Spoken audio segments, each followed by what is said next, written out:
नमस्कार साथियों। तो आज है 28 जून 2026 दोस्तों, और लगभग 9 घंटा बाद आफ्टर 3 डेज कल फाइनली मार्केट ओपन होने वाला है। तो चलिए चर्चा करते हैं फिलहाल जियोपॉलिटिकल स्थिति किस प्रकार की है, मार्केट किस दिशा में मूव कर सकता है और इसका इम्पैक्ट आपको कल कैसे देखने को मिलेगा। बट दोस्तों, शुरुआत करने से पहले आप सभी को एक छोटा सा रिक्वेस्ट करना चाहूंगा। दोस्तों देखिए, आप अगर इस चैनल पे नए हो या तो इस चैनल को ऑलरेडी सब्सक्राइब नहीं किया तो प्लीज फटाफट करके रख दीजिएगा। शेयर मार्केट, जियोपॉलिटिकल अपडेट सब कुछ टाइम बाय टाइम पाने के लिए। और देखिए, आज मैं ऑलरेडी दिन की 5 इंपॉर्टेंट डिफरेंट टॉपिक की और वीडियो अपलोड कर चुका हूँ, जो कि कल सोमवार के लिए बहुत वाइटल है। आई होप कि आप लोगों ने देख लिया। नहीं देखा तो सर प्लीज एक बार जाके चेकआउट जरूर करना और चैनल को सब्सक्राइब भी करके रखना। ठीक है, चलो शुरुआत करते हैं एकदम स्टार्टिंग से। अब देखिए, पिछले 48 घंटों में बहुत सारे इंसिडेंट हुआ।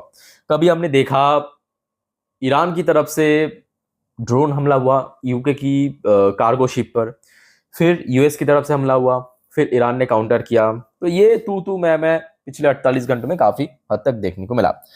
गुड न्यूज ये है कि आज लगभग दोपहर से लेकर अभी तक, मतलब मिडनाइट तक, कोई बहुत बड़ा इंसिडेंट की खबर नहीं आया। और अभी जो न्यूज निकल के आ रहा है, मतलब ये काइंड ऑफ थोड़ा सा वार्निंग टाइप का, मतलब कोई स्ट्राइक या मतलब सीधा सीधा ऑफेंसिव ऐसा कुछ भी नहीं है, थोड़ा स्ट्राइक टाइप, मतलब थोड़ा वार्निंग टाइप का न्यूज। अच्छा, पहले अब देखिए, ईरान की तरफ से कहा गया, ईरान से US must and Israel Lebanon offensive.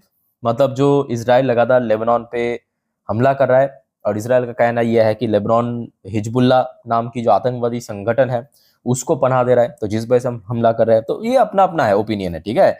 तो ईरान की तरफ से ये कहा गया कि US must and Israel Lebanon offensive, ensure troops withdrawal. कहां से withdrawal?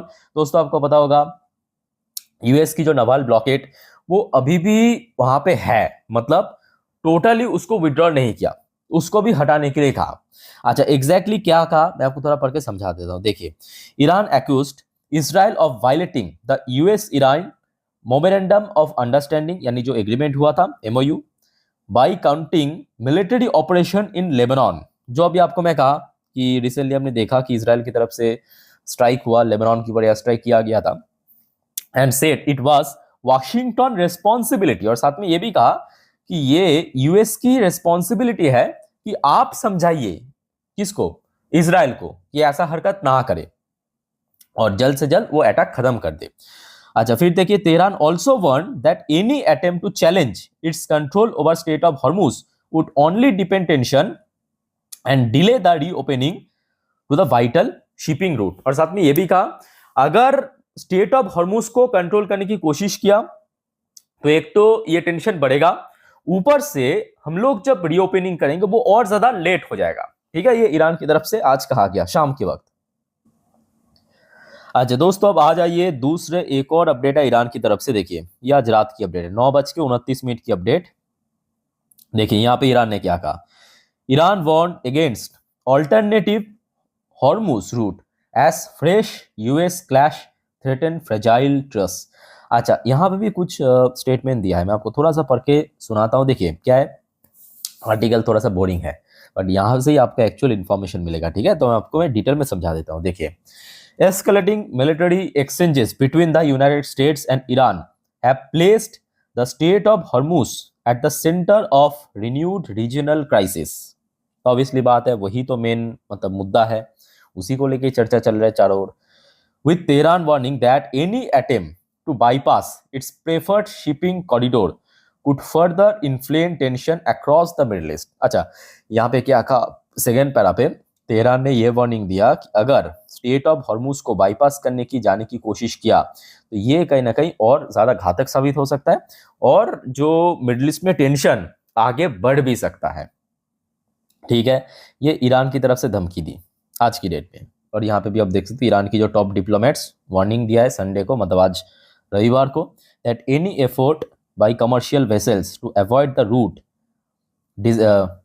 designated by the Tehran through the Strait of Hormuz would increase tension in the region as US-Iranian force exchange fresh attack around the strategic waterway। ठीक है, तो ये दो warning आया है आज शाम से लेकर अभी तक। बट हाँ, कोई भी स्ट्राइक से रिलेटेड अभी तक सुनने को नहीं मिला। ठीक है, वो जो हो रहा था आज दोपहर तक ही हो चुका है। चलो आगे बढ़ते हैं यहाँ से।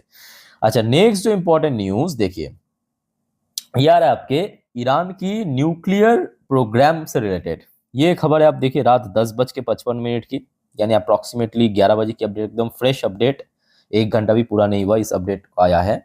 Tehran must develop nuclear weapon से state link Iranian media.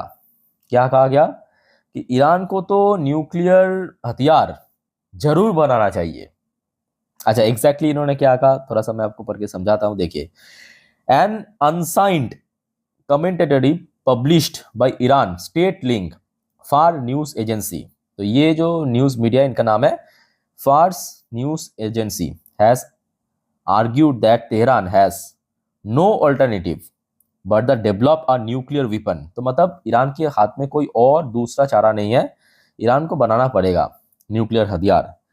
Despite ongoing negotiation with the United States under an interim peace agreement aimed to ending month of conflict. ठीक है, सो देखिए मैं कहूँगा इस मीडिया की बात सही तो है, बट वो जो एक डायलॉग है ना कि बोल बोल के सबको स्कीम बता दे, वो अक्षय कुमार वाली हेरा फेरी वाली वो वाली बात हो गया कि ये तो सबको पता है कि देखिए अगर न्यूक्लियर वेपन नहीं बनाएगा तो फ्यूचर में भी ऐसा हमला होगा ईरान के ऊपर, है ना। अगर यहाँ पे खत्म भी हो गया कल, फ्यूचर में होने का भी पूरा पूरा चांस है। ठीक है, अब जिसके हाथ में न्यूक्लियर वेपन है उसको आप डायरेक्टली कोई नुकसान नहीं कर सकते। जैसे कि भारत को अब देख लीजिए, भारत ने न्यूक्लियर वेपन बना लिया था, भारत को डायरेक्टली कोई थ्रेट नहीं कर सकता, सिंपल बात है ना। वो अल्टीमेट जवाब होता है न्यूक्लियर वेपन। अच्छा, फिर आ जाए दोस्तों यूएई की तरफ से एक रिपोर्ट, ये भी आज रात की रिपोर्ट है 11 बजे के आसपास।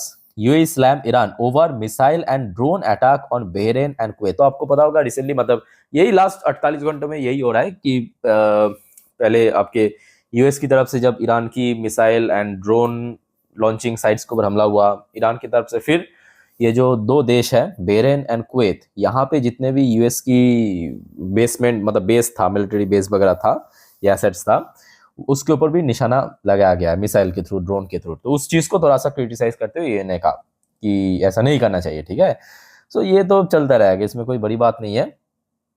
अच्छा, अब एक गुड न्यूज ये भी है कि इतने सब कुछ होने के बाद भी ये 28 तारीख रात 10:16 है, तेहरान और दुबई के बीच जो फ्लाइट्स है एयर ट्रैफिक, वो दोस्तों फाइनली रिज्यूम होने जा रहा है कल से, Monday after month of disruption during middle east war. तो ये गुड न्यूज है कि मतलब अभी तेहरान और दुबई के बीच फ्लाइट शुरू होने वाले हैं। ठीक है, तो मतलब आप समझ पा रहे हो कि पहले जैसा उतना ज्यादा मतलब स्थिति अभी खराब नहीं है। तो जिस वजह से ना एयर ट्रैफिक फिर से शुरू करने वाले हैं, अगर स्थिति बहुत बुरा होता तो यहाँ पे जरूर नहीं करता शुरू, है ना। तो अभी स्थिति जो है मैं कहूँगा काफी हद तक स्टेबल है।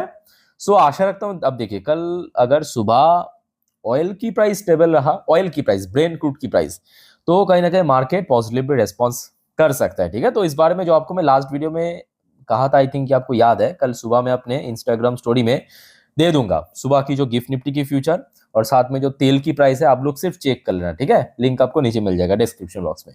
अच्छा, एक और दोस्तों अपडेट है, उसके बाद हम वीडियो को वाइंड अप करेंगे। जो आखिरी अपडेट है ये भी मैं कहूँगा इंडिया के लिए गुड न्यूज है।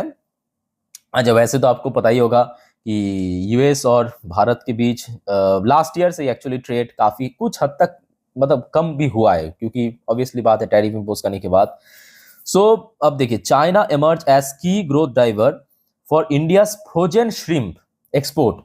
तो भारत की जो फ्रोजन या जो फिशरी मार्केट है, जो एक्सपोर्ट करते हैं, पहले तो यूएस को ही सबसे ज्यादा करता था, आज भी यूएस ही टॉप मार्केट है, बट चाइना दोस्तों लगातार मतलब चाइना पे एक्सपोर्ट इसका बहुत जल्दी जल्दी फास्ट पेस में ग्रो कर रहा है। ठीक है, ये भी गुड न्यूज है भारत के लिए। और ये मैं कहूँगा भारत की रिसेंटली जो पॉलिसी शिफ्ट हुआ है, खास करके जो हमारे एक्सपोर्ट को और ज्यादा डाइवर्सिफाइड करने की स्ट्रेटेजी, वो बहुत ही सक्सेसफुल रहा। चाहे हम और बहुत सारे देशों के साथ ऑब्वियसली अभी एफटीए जब मतलब इफेक्ट में आ जाएगा, भारत की जो एक्सपोर्ट है कंपनीज को और बढ़ जाएगा, है ना।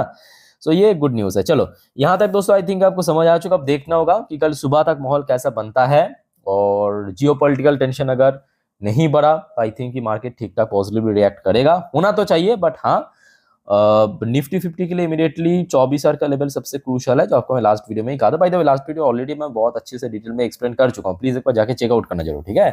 बाकी दोस्तों और कोई कंफ्यूजन या डाउट्स है कमेंट करके पूछिए जरूर, और वीडियो अच्छे लगे तो लाइक करना, चैनल को सब्सक्राइब करके रखना। सो वाइंड अप करता हूँ वीडियो को, टेक केयर, बाय बाय, जय हिंद।